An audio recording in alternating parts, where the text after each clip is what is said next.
The myth is the product owner decides what and how much the developers work on. The truth is it's more difficult. Deciding what to work on and how much is not that straightforward. I would like first to make clear that the product owner has no authority over the developers.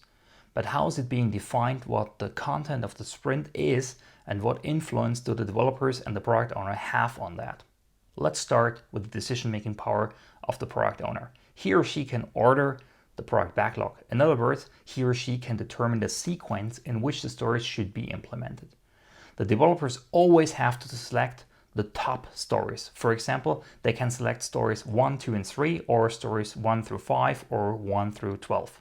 However, they cannot cherry pick stories. For example, only stories 2, 6, 9, and 11.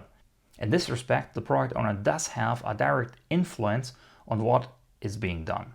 If he or she puts a story in position 1 or 2 in the product backlog, so to say on the top of the product backlog, it is almost certain that this story will also be selected for the sprint. However, the product owner cannot tell developers how many stories they must implement per sprint.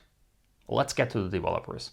As just mentioned, they have to follow the order of the stories given by the product owner, but they can decide how many stories they want to implement in the current sprint.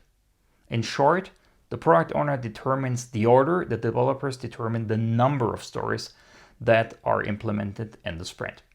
How does it look then in reality? The product owner and the developers negotiate the sprint goal and the related stories during the sprint planning.